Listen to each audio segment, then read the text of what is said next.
welcome to Doggy Style TV.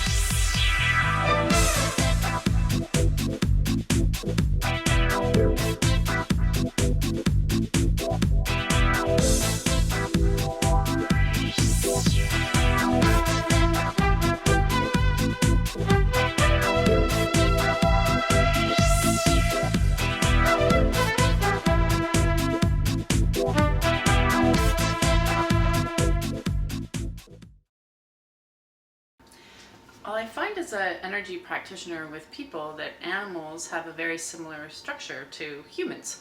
We're all connected, and our parts of our body obviously all speak to us. So when there's something ailing in the physical body of a human or an animal, that's a sign of something energetically, emotionally that's stuck in the animal or the person that needs to be moved.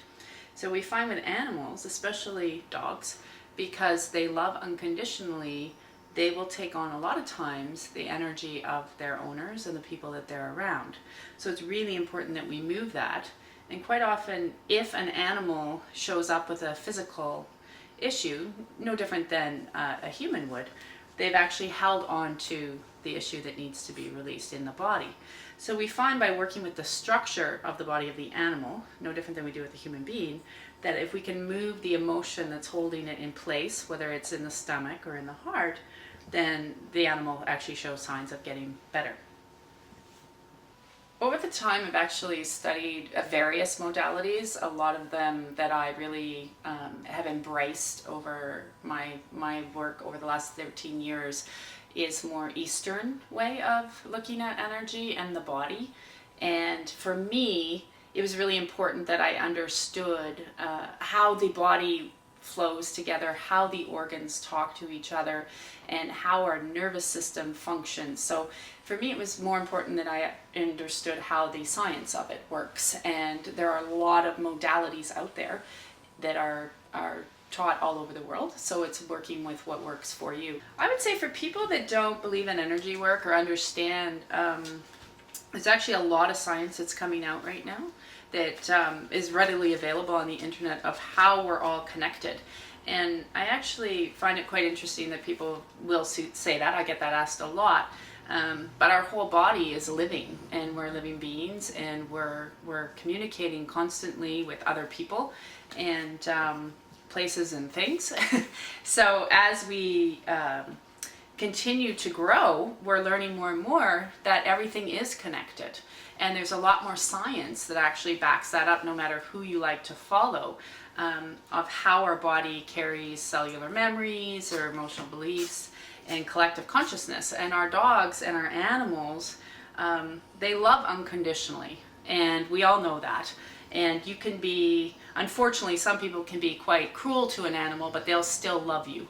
And unlike humans, the animals don't hold judgments and grudges and angers, so they continue to love, and that's also been proven by many different scientists. So I always encourage people to do research and homework because there's so much available. So depending on who you believe in and who you follow, and you can get the backing for that. So I also like to stress that when I work with animals or I work with people, I work a lot by actually getting in tune with their physical body, because to me that tells us what is actually they're holding on to, or what's causing a cyst, or what's causing something within their ear infections or digestive problems, why they're not eating properly. So for an example, I had a dog, a Wheaton, that wasn't eating food properly, was losing a lot of weight, and the owners were going through a very stressful time in their home. They were going for a divorce. And once we cleaned out the dog and actually started to explain to her what to do with the food and how to disconnect the emotions, the dog actually started to gain weight again. And although people couldn't explain it, and some of them thought that was a rare event, but it's very true. The dog was holding on to all the upset that was going on into the home. So when our animals are subject to issues that are going on in our life, they will love and they'll take it on. And so it's really important that we clean out our animals. But as human beings, it's the same thing. So it's energy. We're all connected. Everything in the life is connected, and there are no accidents. Primarily I work with cats and dogs.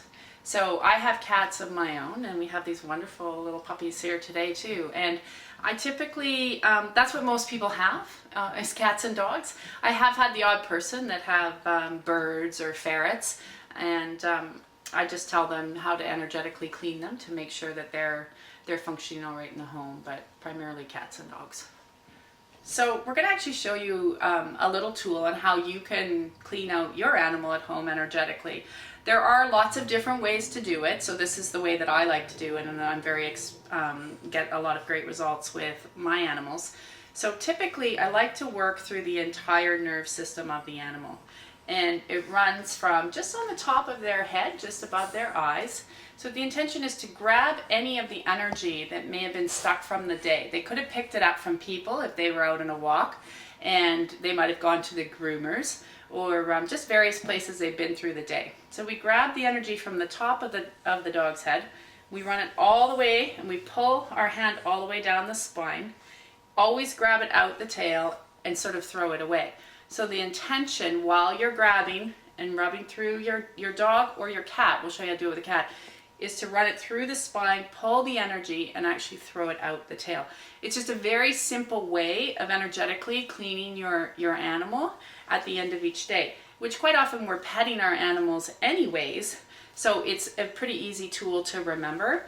And I typically like to do it at least 5 to 10 times on any animal, and you'll notice that they'll actually start to calm down, especially if you have a very hyper dog or a hyper cat. So while we're actually clearing your animal, is actually you want to just have the intention as you start in the head that you're actually going to be pulling any of the negative energies from the day, and you're going to be releasing them out of the animal. So you don't have to say it, you just make sure that as you're doing it, that is your clear intention. And because your dogs or your cats are very energetically sensitive, they're natural mediums, they'll pick up exactly what you're asking them to do as well. Yes, Ollie, clean you out. Good boy. Oh, he feels good. He's happy.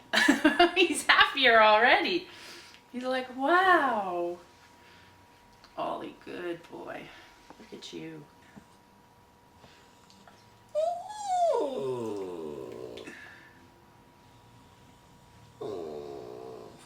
Ollie, what's going on there, buddy? After you've cleaned out your animal, what I like to do then is actually go into the energetic space of the animal, and I check through their organs and their primarily we'll start with the heart, and I like to go down into the stomach and ensure that they're all actually functioning. My body does react a little bit, so even as I go into Ollie's heart space here, there's some energies that need to be released for him, and so I get little burps, and that's how my body tells me that we've actually been clearing him through. He can quite feel this. It's why he's quite responsive. If there's the other thing with Ollie, he has a little bump on his head, and there is actually a way that energetically I can go in to start to cut off the oxygen that causes any of these lumps or cysts within animals, and then we start to pull out what is causing that, and then we notice that over time there's shrinkage that happens, and then the animal tends to get a little bit better. Just disconnect some of the energies here that are connected there. And although we work on the animals, we always recommend that you do follow-ups and continue to check with your vet to make sure that you can start to see some improvements and follow everything that they still tell you to do. So it enhances the life and the longevity of your cat or your dog. And no different than when we work with humans, we always make sure that you're constantly following up with your medical practitioner.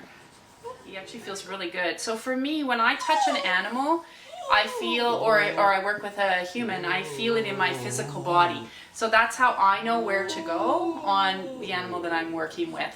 So as we've just moved this out of Ollie, he had a little bit of what I call stagnation in the heart. As I actually energetically remove that and I go back in to touch his heart, mine actually feels really good now. So I'll feel it within myself, and that's how I'm told exactly where I need to go within the animal. Good job, Ollie. Good job. Oh, you feel so good. You're so happy now. There we go. Come on. Cats are actually a lot more independent. So they don't hold on to the emotions quite as much as our dogs do. But to clean them out is exactly the same way. So when your cat will, daily, you usually go out and give them a pet, just like I'm grabbing the energy of her now and putting out her tail, just like we did with the dogs. It's the exact same way.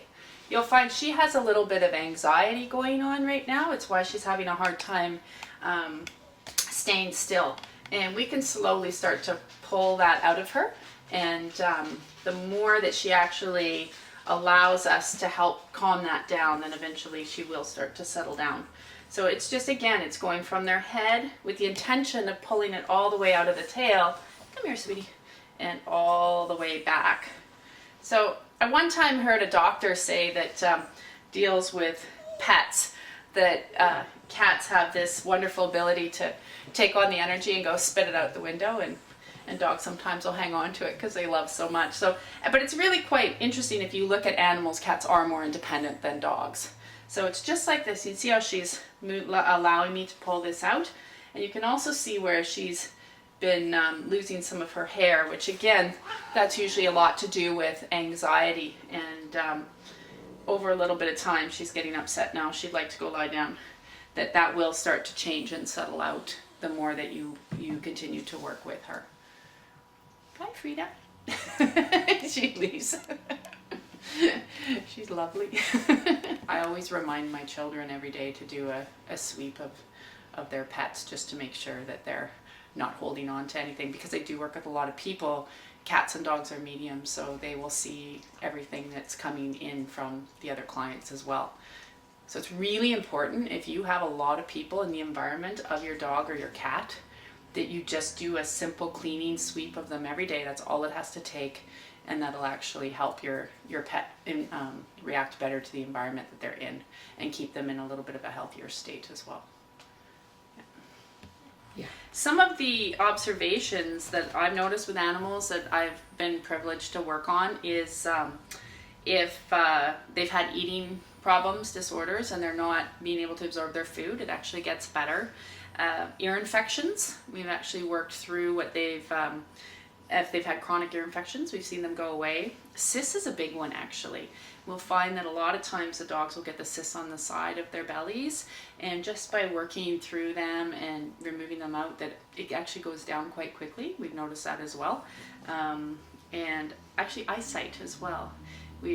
That's a newer one for me, but I've noticed that working on some of the dogs as they get older, their eyesight, even though it may have been deteriorated, once we start working on them, it doesn't continue to deteriorate, and sometimes it gets even a little bit better. So, and the feedback comes back from the owners, and then sometimes also from their vets as well, once they've gone for checkups, and the vet has been pleasantly surprised, saying that they're noticing that their animal is actually getting better. So it's wonderful to see, because we all love our animals so much, and they love us so much. So it's really important. It's a preventative medicine, I call it, and a preventative way that, although we do many things for our animals, anything we can do to enhance their lifespan, I think is positive.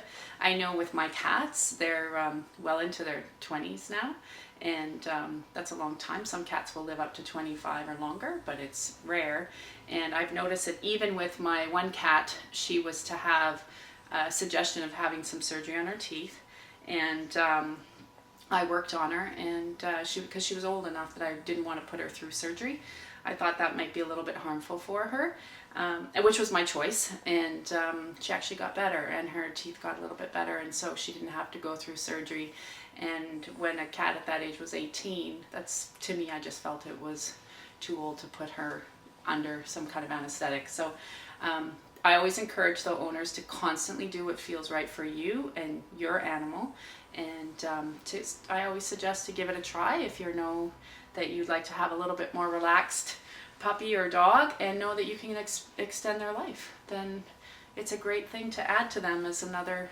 Some people do acupuncture with their dogs, and I suggest to just give them a little bit of energetic medicine and see what happens. Yeah. She's so cute. We love you. You're so sweet.